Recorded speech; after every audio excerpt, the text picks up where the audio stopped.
नमस्कार, unwinding politics के episode 3 में आप सभी का स्वागत है। आज हम बात करेंगे कोविड-19 के ऊपर। कोविड-19 का एक नया वेरिएंट आया है, ओमिक्रॉन का सब वेरिएंट है आर्क्टुरस, जो कि रिसेंटली बहुत स्पाइक कर रहा है अलग अलग शहरों में। और और इसी के ऊपर काफी सारे इंटरनेट के ओपिनियंस आ रहे हैं कि ये क्या डेडली है। काफी मतलब लोगों को चिंता हो रही है। लोगों को चिंता होगी भी, क्योंकि जो इम्पैक्ट था 2 साल लगातार लोग कोविड-19 में परेशान रहे।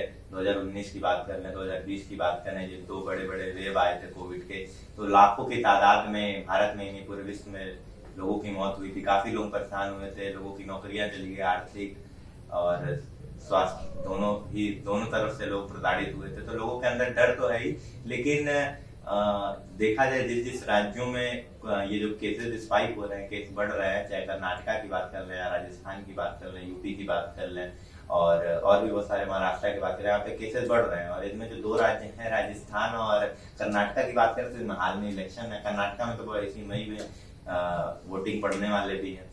अभी कुछ टाइम पहले भी रैलियां हुई थी, रैलियां हो भी रही है। तो क्या आपको लगता है गवर्नमेंट को कुछ थोड़ी मोड़ी सख्ती करनी चाहिए या नहीं करनी चाहिए? क्योंकि कोविड तो कोई छोटी मोटी बात तो है नहीं, क्योंकि कोविड की वजह से अभी हम दिल्ली में मौजूद है। दिल्ली की स्थिति आपने भी देखी, हमने भी देखी, क्या स्थिति थी दिल्ली में। ऑक्सीजन की कमी हो गई थी, लोगों को खाने पीने की समस्या थी। लोग अपने आते तो बहुत सारे लोग यहाँ पे तो रोजगार की तलाश में आते हैं, वो भी पलायन कर रहे थे, काफी परेशान थे, पैदल बिहार, उत्तर प्रदेश और कहाँ कहाँ निकल जा रहे थे। तो क्या ये सारी चीजें सोच के, ये सारी चीजें देखकर सरकार को क्या कुछ सख्ती लेनी चाहिए या नहीं लेनी चाहिए?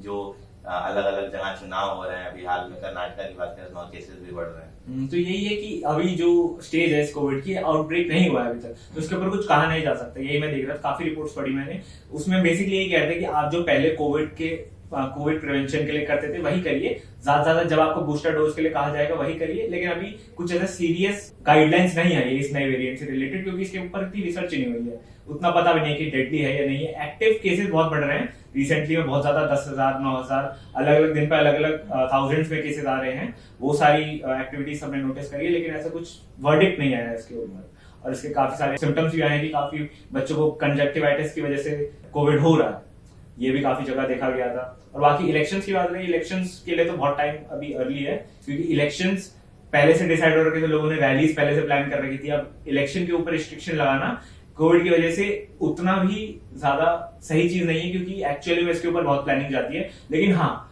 इलेक्शंस के ऊपर मतलब जो नॉर्मल कोविड गाइडलाइंस है उनको फॉलो करा जा सकता है, मास्क लगाया जा सकता है, वो सारी बेसिक चीजें तो फॉलो करी जा सकती है। हाँ, क्योंकि कोविड के केसेस तो काफी तेजी से स्पाइक कर रहे हैं। वो बात अलग है कि जो मौत की संख्या है वो बहुत कम है अगर पहले से कंपेयर करें। जैसे कि दिल्ली में कुछ समय पहले जो मैंने डेटा देखा था, कुल 3 लोग 5 लोग ऐसे इतने मौत हुए थे। लेकिन अभी जो आप बता रहे हैं कि डेडली नहीं है, इसका पता नहीं लगा। अभी रिसर्च चल रही है, अभी ये वायरस जो है डेडली है या नहीं है। तो अभी तो रिसर्च तो इस पे काफी टाइम लग जाता है, काफी चीजें काफी समय लगता है, चीजें चलती रहती हैं। लेकिन गवर्नमेंट को कहीं ना कहीं इस पे एक्शन लेना चाहिए, छोटा मोटा ही प्रिकॉशन लेना चाहिए कि भाई रैलियों में सभी मास्क लगाएं, सैनिटाइजेशन का प्रयोग करें, जो सोशल डिस्टेंसिंग है उसका पालन करें, क्योंकि क्या पता कब ये वायरस ज्यादा डेडली हो जाए और तेजी से स्प्रेड करने लगे। हाँ जी, हाँ जी। अभी लेकिन वही है, सारी बातें एंड में इसी पे आ जाती है कि इसके ऊपर इतनी इन्फॉर्मेशन नहीं है। अभी रिसेंटली डिटेक्ट हुआ और रिसेंटली से केस बढ़ने लगे हैं, तो जब तक इसके ऊपर कुछ ज्यादा एविडेंस नहीं आ जाता, कुछ ज्यादा अपडेट्स नहीं आती, तब तक इसके ऊपर एक्शन लेना बहुत ज्यादा अर्ली हो जाएगा। लेकिन हाँ, जो बेसिक कोविड गाइडलाइंस फॉलो करनी है वो सबको अपनी पर्सनल रिस्पॉन्सिबिलिटी के रिगार्डिंग करनी चाहिए। बहुत अच्छा स्टेप होगा। बिल्कुल। अब बात कर रहे थे आप इलेक्शन की। अभी इलेक्शन बहुत सारे राज्यों में है, तो क्या लगता है इस बार किस अलग अलग राज्यों में इलेक्शन है? क्या लगता है कर्नाटका में इस समय बीजेपी की गवर्नमेंट, क्या लगता है दोबारा बीजेपी सरकार बना पाएगी या फिर इस बार कांग्रेस रिप्लेस करेगी? कांग्रेस ने तो इस बार बहुत जोड़ लगाया, भारत जोड़ो यात्रा तो आपने देखा ही, कन्याकुमारी से लगाए कश्मीर तक, राहुल गांधी के। और काफी, मैं भी जब भारत जोड़ो यात्रा कवर करने का देखा, काफी तादाद में लोग आए थे, काफी भीड़ थी। तो क्या लगता है कर्नाटका में इसका कितना इम्पैक्ट पड़ेगा भारत जोड़ो यात्रा का? और साथ ही साथ राहुल गांधी को क्या लगता है सिंपैथी मिलेगी जो अभी इंसिडेंट हुआ? राहुल गांधी बहुत न्यूज में आए थे रिसेंटली, राहुल गांधी बहुत न्यूज में आए थे भारत जोड़ो यात्रा के लिए, या फिर इनके 2019 के जो उन्होंने डिफेमेशन केस में जो लड़ रहे हैं अभी, उसके लिए वो बहुत ज्यादा न्यूज में आए थे। तो हो सकता है कि उनको उसके लिए सिंपैथी पॉइंट मिल जाए, क्योंकि इंटरनेट पर काफी ज्यादा इंटरनेट की साइड राहुल गांधी के साथ सिंपैथाइज कर रही है, क्योंकि 2019 की स्टेटमेंट उनके फ्यूचर इलेक्शंस की स्टैंडिंग को इफेक्ट कर रही है, और कहीं ना कहीं डेमोक्रेसी में राहुल गांधी के साथ जो हो रहा है वो डेमोक्रेसी के लिए बहुत नेगेटिव चीज देखी जाती है, अपोजिशन साइलेंस करने वाली।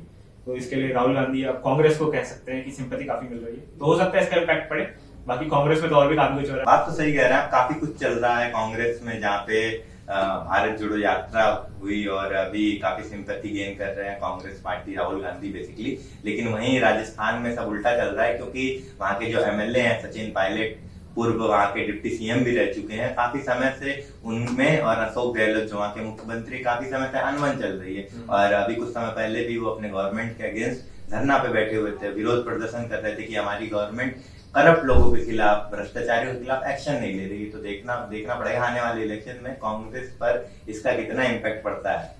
और राजस्थान में और भी बहुत कुछ हुआ है पिछले साल, वहां पे हिंदू मुस्लिम राइट्स जो हुए थे, वहां पे एक दर्जी को खुलेआम दर्जी की हत्या कर दी गई थी। अब इन सारी चीजों का देखते हैं कांग्रेस पर कितना इम्पैक्ट पड़ता है। तो आने वाले पॉडकास्ट में हम नए टॉपिक्स पे बात करेंगे, जिन जिन राज्यों में इलेक्शन था, चाहे मिजोरम, चाहे तेलंगाना, मध्य प्रदेश, छत्तीसगढ़, राजस्थान, जहां भी इलेक्शन था, कर्नाटका की बात कर ले, उन पर अपडेट्स देंगे और किसी नए टॉपिक्स के साथ आएंगे। बाकी आपके जो सुझाव हैं, आपकी जो राय है, कमेंट बॉक्स में जरूर बताएं। और सुझाव के साथ साथ हमें इस टॉपिक से रिलेटेड अगर आपको डिस्कशन टॉपिक लगा, भले ही वो कोविड-19 का इम्पैक्ट और कोविड-19 के केसेस की बात हो गई, अपकमिंग इलेक्शंस की बात हो गई, वो सब कमेंट सेक्शन में आप डिस्कस कर सकते हैं, हम सभी का रिप्लाई देंगे। और आपके पास अगर कोई अपने स्टेट के लिए कुछ फीडबैक है, भले ही वो अपकमिंग इलेक्शंस के लिए हो, भले ही या फिर और वो किसी और सिचुएशन से रिलेटेड हो, कोविड-19 की सिचुएशन से रिलेटेड हो, तो उन सभी को आप हमारी तरफ ट्वीट भी कर सकते हैं, हम सभी का रीशेयर करेंगे और हो सकता है अगली पॉडकास्ट के एपिसोड में आपको फीचर भी करें।